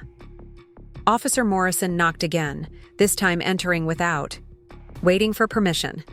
Chief, you need to come outside. There's been a development. Through the window, I could see that the crowd on Main Street had grown significantly. What had started as curious neighbors and reporters had become something approaching a mob scene. People were holding signs, some supporting me and others demanding justice for Jennifer. The story had apparently gone viral on social media, and people were driving in from surrounding towns to see the house where the woman who'd faked her own death lived. This is getting out of hand, Chief Martinez muttered. Mrs. Thompson, I'm going to recommend that you stay somewhere other than your house tonight. The media attention is going to be intense, and we can't guarantee your safety with this many people around. She can stay at my hotel, Sarah offered. I've got a suite at the Riverside Inn, and hotel security can keep the reporters at bay. As we prepared to leave the police station, Chief Martinez handed me a thick manila envelope. These are copies of everything we found in Jennifer's house. Sarah will need them for the civil proceedings, and you deserve to know the full extent of what your daughter was planning. The envelope felt heavy in my hands, weighted down by months of calculated betrayal. Chief, when will we know about charges? The district attorney will review everything tomorrow, he replied. But Mrs. Thompson, I can tell you unofficially that your daughter is going to be facing multiple felony charges. This isn't a case that's going to be plea bargained down to a misdemeanor. Outside the police station, the scene was chaotic. "Reporters," shouted questions as Sarah hustled me toward her rental car. Camera flashes went off continuously, and I heard fragments of shouted inquiries. "Mrs. Thompson, how does it feel to attend your own funeral? Do you think your daughter tried to murder you? Will you be pressing charges?" Sarah had coached me not to speak to the media, but as we reached her car, I stopped and turned back toward the crowd. Something about their eager, hungry faces made me angry. These people were treating my family's destruction like entertainment, like a reality show they could consume and discuss and then forget about. "My daughter made some very poor choices," I said loudly enough for the microphones to pick up. "But she's still my daughter, and her children are still my grandchildren. This is a family matter that's being handled through appropriate legal channels. I ask that you respect our privacy during this difficult time." It was a carefully neutral statement that Sarah had prepared, but saying it felt like swallowing glass. Jennifer had tried to destroy me, and here I was still protecting her reputation out of some misguided maternal instinct. The drive to the Riverside Inn took 20 minutes longer than usual because of the traffic generated by curiosity seekers. Sarah had called ahead, and the hotel manager met us at a side entrance, escorting us up to her suite without having to navigate the lobby full of reporters. "This is going to get worse before it gets better," Sarah warned as we settled into the suite's sitting area. "When this story hits the national news cycle tomorrow, the media attention is going to be overwhelming." National news? I hadn't considered that possibility. "Mrs. Thompson, you attended your own funeral and confronted the daughter who was stealing your inheritance. It doesn't get much more sensational than that. By tomorrow morning, this story will be on every morning show and news website in the country." The thought was overwhelming. I'd spent my entire life as a private person, someone who avoided attention and preferred quiet routines. Now, I was about to become a national symbol of something I didn't even fully understand yet. "Sarah, can I ask you something?" I said. "Do you think I did the right thing, confronting Jennifer publicly like that?" She considered the question carefully. "From a legal standpoint, absolutely. Her public confession and the witness testimony we gathered today make our case virtually bulletproof. From a personal standpoint." She paused. "That's something only you can answer." I opened the envelope Chief Martinez had given me and began reading through Jennifer's journal entries and planning documents. What I found there was worse than anything I'd imagined. Jennifer hadn't just been planning to steal from me, she'd been planning to completely control my life. There were detailed notes about which nursing home would be most suitable for her, purposes with criteria like minimal family visitation policies and limited resident communication with outside world. She'd researched medications that could cause confusion and memory loss. She'd even looked into legal procedures for having someone declared permanently incompetent. "Sarah," I said, my voice shaking as I read. "She was planning to drug me into compliance. Look at this." Sarah read over the documents I handed her, her expression growing darker with each page. "This goes far beyond financial fraud," she said. "This is conspiracy to commit kidnapping, essentially. She was planning to chemically incapacitate you and hold you prisoner." "Why?" I asked, though I wasn't sure I wanted to know the answer. The inheritance money was significant, but not enough to justify this level of planning and risk. "It wasn't just about Dorothy's inheritance," Sarah said, pulling out another set of documents. "Look at this financial analysis Jennifer did.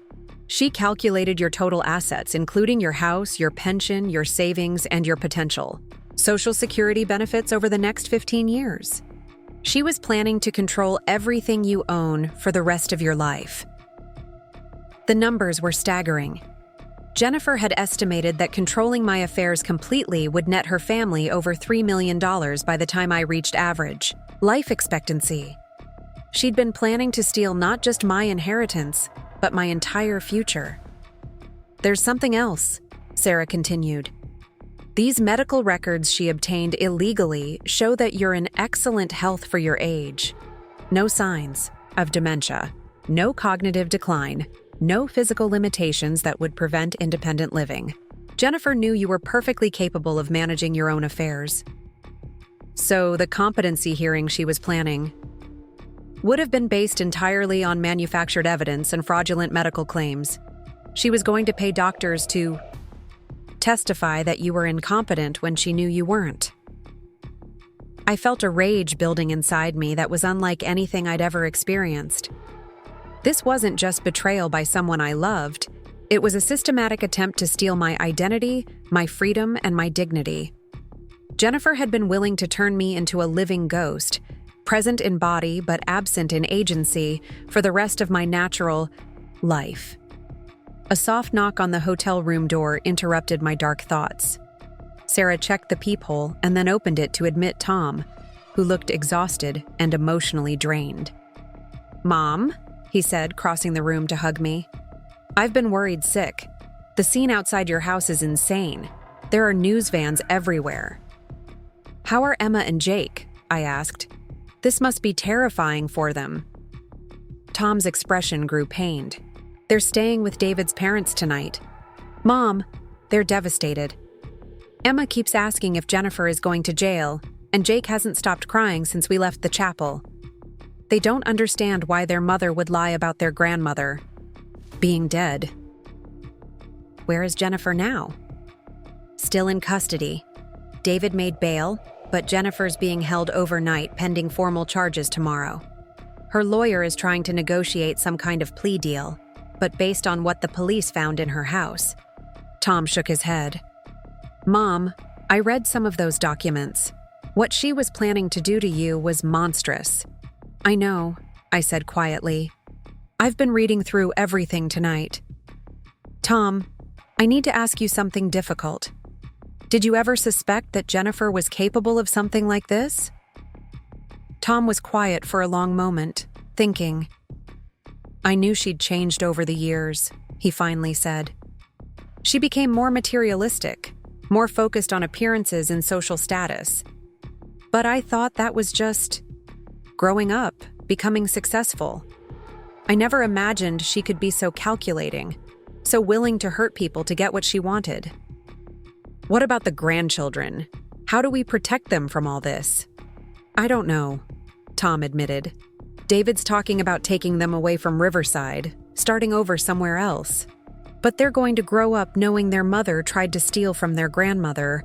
That's going to affect them for the rest of their lives." Sarah had been making phone calls while Tom and I talked, and she rejoined our conversation with updates from the legal proceedings. "Jennifer's attorney wants to schedule a meeting tomorrow," she reported. "He's floating the possibility of a full confession and restitution in exchange for reduced charges." "What does that mean for us?" I asked. "It means she's probably going to prison, but the question is for how long. A plea deal might get her sentence reduced from 20 years to 5 or 10. "And David?" "David's in a different situation. His involvement was significant, but it appears he was following Jennifer's lead rather than masterminding the scheme. The State Bar Association will probably suspend his license, and he'll face criminal charges, but his exposure is less than Jennifer's." I thought about the daughter I'd raised, the little girl who used to help me cook dinner and read stories to her baby brother. Somewhere along the way, that child had become someone I didn't recognize, someone capable of breathtaking cruelty toward the person who'd loved her most. "I want to see her," I said suddenly. Both Tom and Sarah looked at me in surprise. "Mom, are you sure that's a good idea?" Tom asked. "I need to understand why," I said.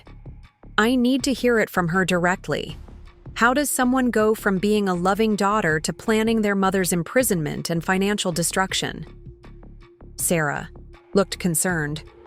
"Mrs. Thompson, anything Jennifer says to you could potentially be used in court proceedings. If you're going to have this conversation, it needs to be on the record and with legal representation present." "Then arrange it," I said firmly. "I want to meet with Jennifer tomorrow, properly documented, with lawyers present. I want to give Her one chance to explain herself honestly. And if she can't explain herself, if there's no justification that makes sense, then I'll know for certain that the daughter I raised is gone, I said. And I'll be able to move forward without wondering if I could have done something differently. The next morning brought a media circus unlike anything Riverside had ever experienced. Sarah and I watched from the hotel window as news trucks lined Main Street, and reporters did live broadcasts from in front of the police station, the Memorial Chapel, and my house. The story had indeed gone national overnight, with headlines like, "Woman attends her own funeral," and "Daughter's deadly deception exposed." "Mrs. Thompson," Sarah said as we prepared for the day's legal proceedings, "I want you to be prepared for what's going to happen in the meeting with Jennifer. She's facing the destruction of her entire life, and people in that situation don't always react rationally." "What do you mean?"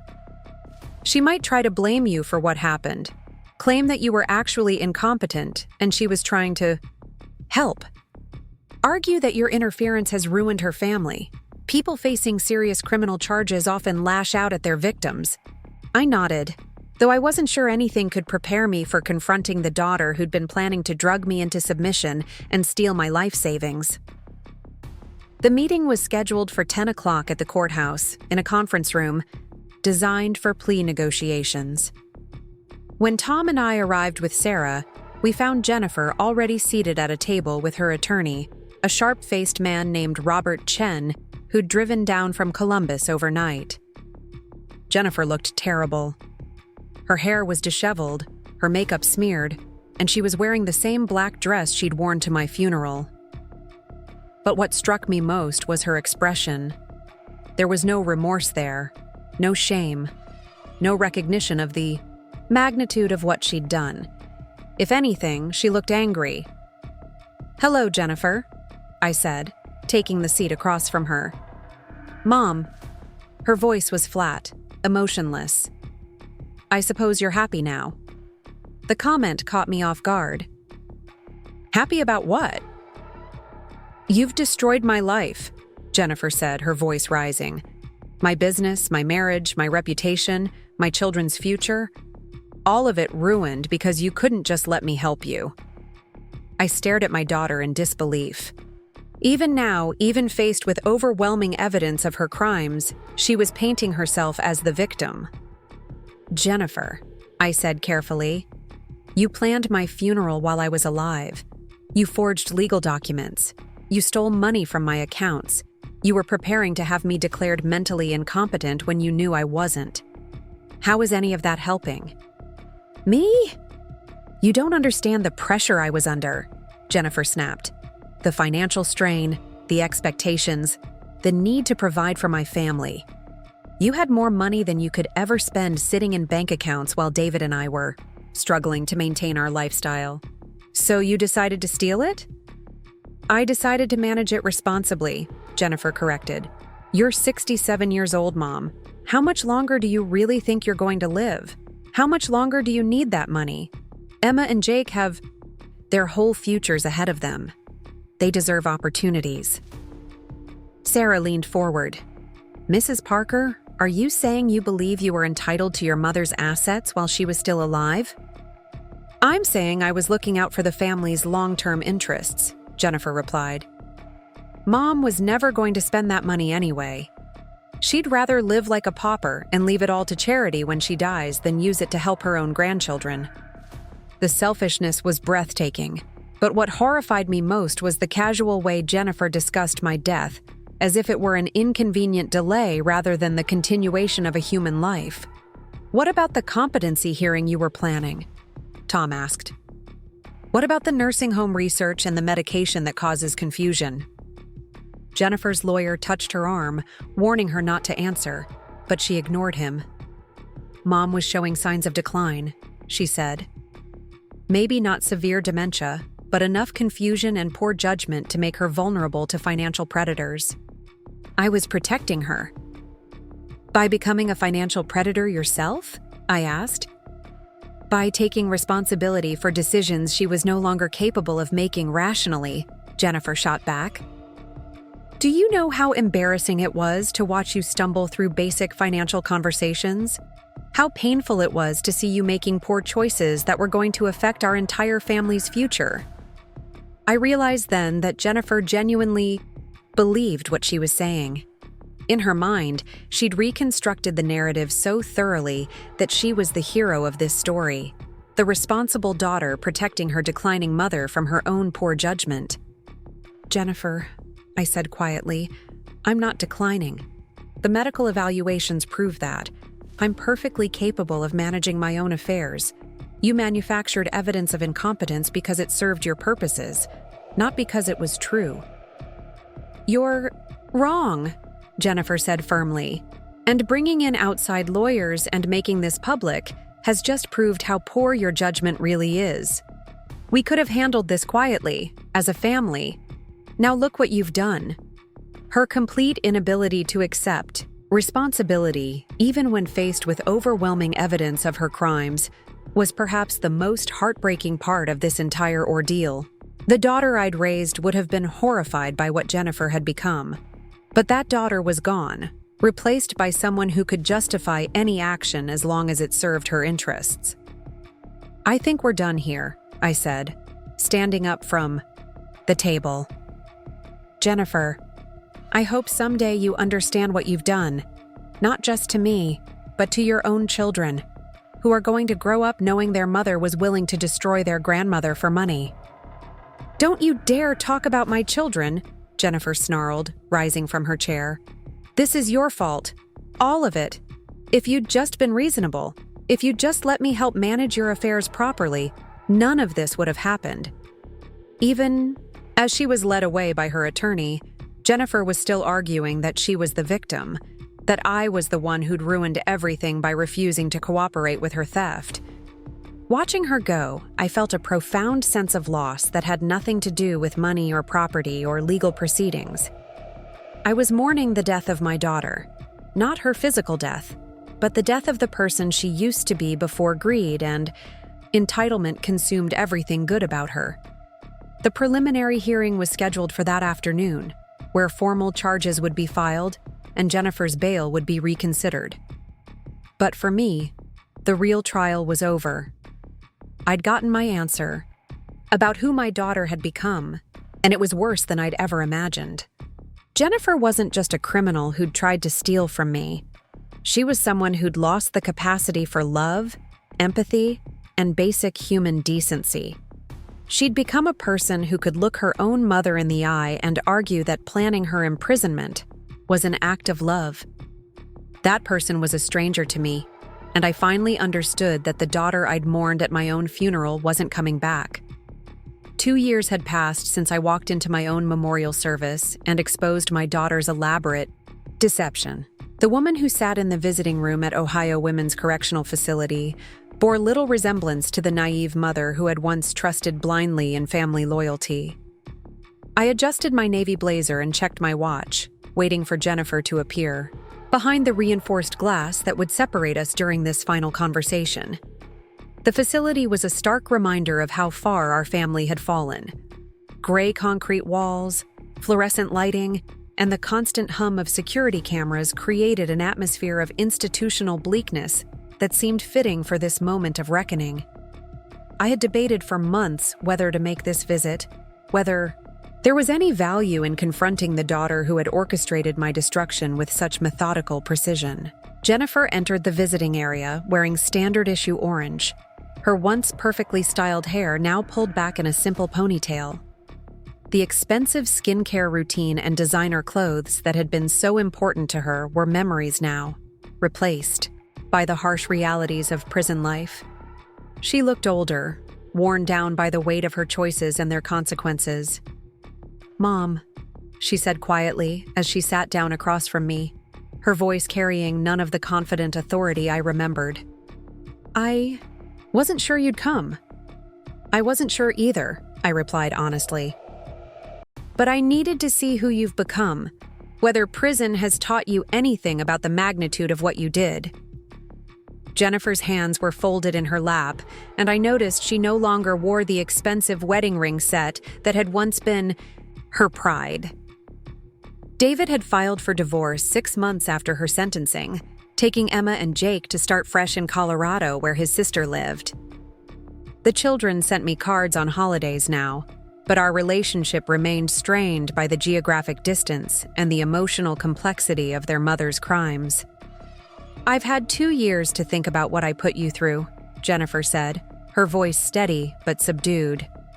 "The counselors here have helped me understand that what I did wasn't just theft or fraud. I systematically tried to erase your autonomy, your dignity, your right to control your own life.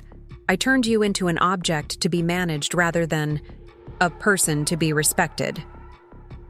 The acknowledgement was more than I had expected, but I remained cautious. Jennifer had always been skilled at reading situations and adapting her responses accordingly. "What brought you to that understanding?" asked. "Dr. Martinez, my therapist, made me write letters to you that I was never allowed to send," Jennifer explained.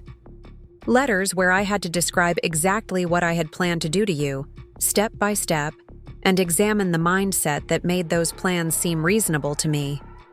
Writing it all down, seeing it in black and white, forced me to confront how completely I had dehumanized you." I studied her face, looking for signs of the manipulative calculation that had characterized our relationship for so long. What I saw instead was something I hadn't witnessed in years: genuine shame and what appeared to be authentic remorse.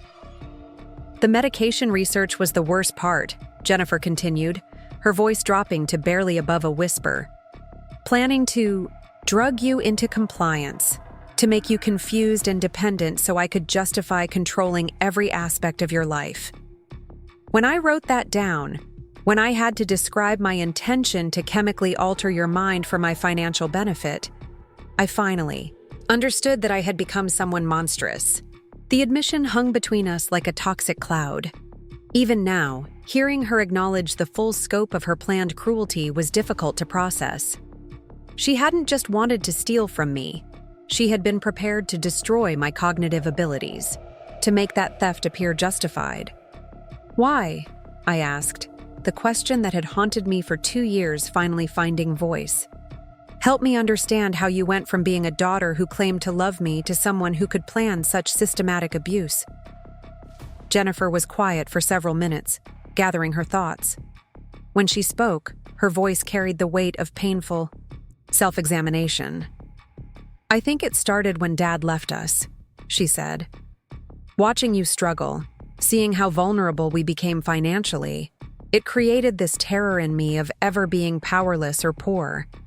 But instead of admiring your strength in rebuilding our lives, I became obsessed with accumulating enough wealth and control to never feel that vulnerable again.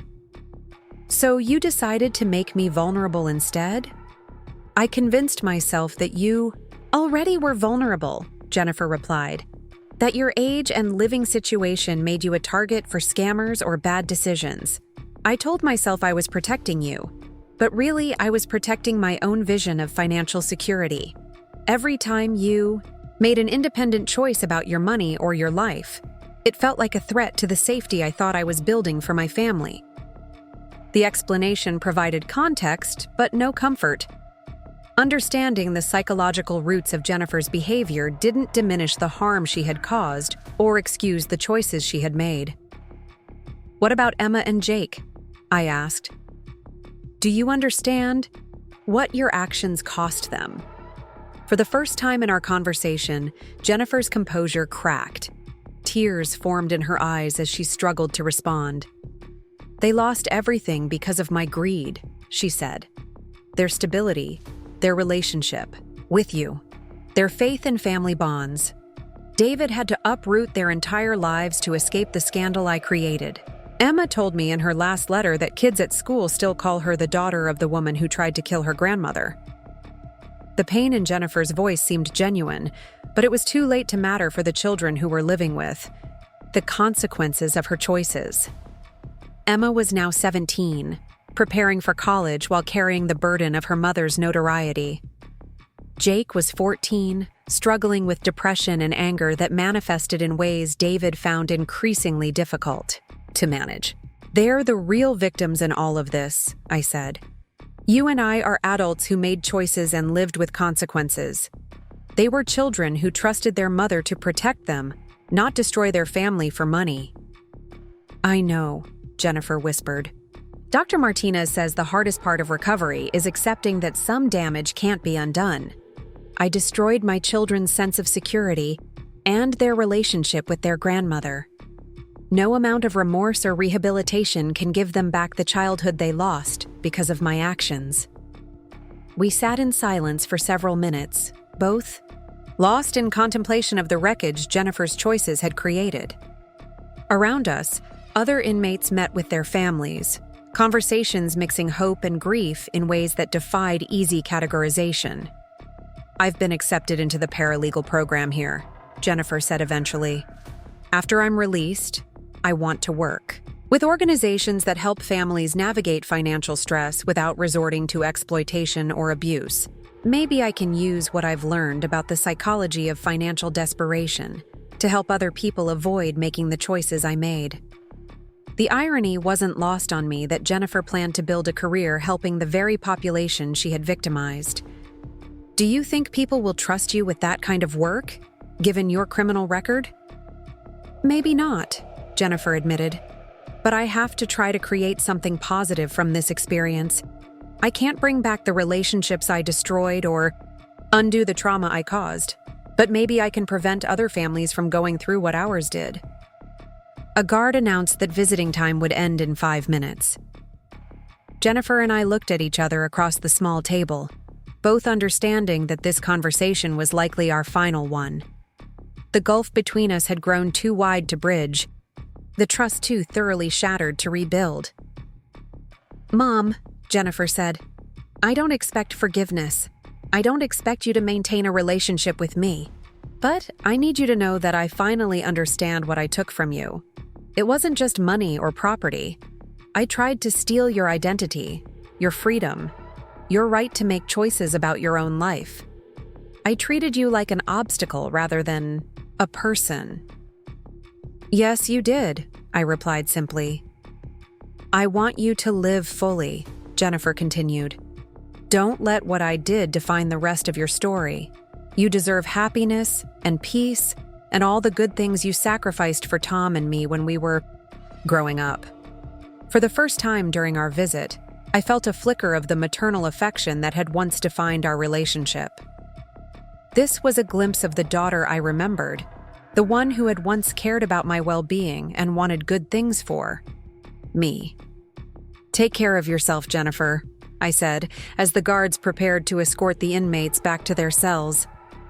I hope you find the redemption you're seeking. I hope you find peace, Mom. Real peace. I watched as Jennifer was led away, and then I made my way through the security checkpoints and back to the parking lot where Tom was waiting. My son had driven me to the prison, understanding that this emotionally charged visit required support. How was it? He asked as we began the drive back to my lakeside home. Different than I expected, I said, watching the Ohio countryside roll past the car window. She seems to genuinely understand the scope of what she did wrong. Whether that understanding will translate into meaningful change remains to be seen, but it was more accountability than I had hoped for. Are you glad you went? I considered the question carefully. Yes, I said finally. I needed to see who she had become, not just who she was when she was making those terrible choices. I needed to know if there was any possibility of genuine remorse. And was there? I think so, I replied. Not enough to rebuild our relationship, probably. Too much damage has been done for that. But maybe enough for her to become someone who helps rather than hurts people. When we arrived at my house, I found a letter waiting from Emma. She had been accepted to Northwestern University with a partial scholarship and would be studying social work, inspired, she wrote, by a desire to help families in crisis. Despite everything that had happened, or perhaps because of it, my granddaughter was choosing a path of service and healing. That evening, as I sat on my deck overlooking the lake, I reflected on the journey that had brought me to this point. 2 years ago, I had been a woman who defined herself primarily through her relationships with others, especially her children. I had measured my worth by how successfully I had raised them and how much they needed me. Jennifer's betrayal had forced me to confront the reality that those external measures of value were not only fragile, but potentially dangerous. I had learned to find worth in my own choices, my own values, my own contributions to the world that had nothing to do with being someone's mother or grandmother. The experience had been devastating, but it had also been strangely liberating. I had discovered strengths I didn't know I possessed, learned to value my own judgment over other people's approval, and found ways to contribute to the community that felt more meaningful than anything I had done in years. My work with the Elder Protection Alliance had connected me with dozens of other families dealing with financial abuse, and I had learned that my experience, while extreme, was part of a much larger pattern of exploitation. Adult children stealing. From aging parents, grandchildren manipulating elderly relatives, caregivers exploiting the people they were supposed to protect. The variations were endless, but the core dynamic was always the same: vulnerable people being victimized by those they trusted most. Through speaking engagements and support groups, I had helped other seniors recognize warning signs and protect themselves from the kinds of manipulation I had experienced. It was painful work, requiring me to relive my own trauma repeatedly, but it felt like the most important thing I had ever done. Sarah Rodriguez had become not just my attorney, but a close friend, and together we had established a nonprofit organization focused on legal advocacy for elder abuse victims. The organization had already helped secure convictions in 12 cases and had lobbied successfully for stronger penalties for family financial exploitation. My relationship with Tom had grown stronger and more authentic than it had been since he was a child. Without the complicated dynamics created by Jennifer's manipulations, we had been able to rebuild our connection on a foundation of mutual respect and genuine affection. He had proposed to his girlfriend Rachel 6 months ago, and they were planning a spring wedding at my lakeside home. Most importantly, I had learned to author my own story rather than allowing other people to define my narrative. Jennifer had tried to write me out of my own life, to reduce me to a problem to be solved or an obstacle to be removed. But I had refused to disappear, had insisted on my right to remain the protagonist of my own experiences. As the sun set over the lake, painting the sky in shades of orange and pink, I thought about the woman who had sat in a restaurant 2 years ago, shocked by her daughter's cruelty, but not yet aware of the full scope of the betrayal she was facing. That woman had been strong, but she hadn't known it. She had been valuable, but she had measured her worth through other people's needs and opinions. I was still that woman in many ways, but I had also become someone new, someone who understood that surviving betrayal wasn't just about seeking justice or rebuilding what was lost. It was about discovering who you were when stripped of all the roles and relationships that had previously defined you, and learning to value that person for her own sake. Jennifer had tried to bury me, literally and figuratively. She had planned my funeral, prepared my grave, and written my obituary to serve her own interests. But I had emerged from that grave stronger and more self-aware than I had ever been. In trying to destroy me, Jennifer had inadvertently freed me from a lifetime of diminishing myself for other people's comfort. She had forced me to fight for my own dignity and discover my own strength. She had made me choose between being a victim and being a survivor, and I had chosen survival. Tomorrow would bring new challenges and new opportunities. There would be more work with elder abuse prevention, more chances to help people protect themselves from the kinds of manipulation I had experienced. There would be more quiet evenings by the lake, more dinners with Tom and Rachel, more moments of simple peace that I had learned never to take for granted. Jennifer had tried to write the end of my story, but instead, she had given me the motivation to start a new chapter. And this time, I was the only one holding the pen. Up next, you've got 2 more standout stories right on your screen. If this one hit the mark, you won't want to pass these up. Just click and check them out.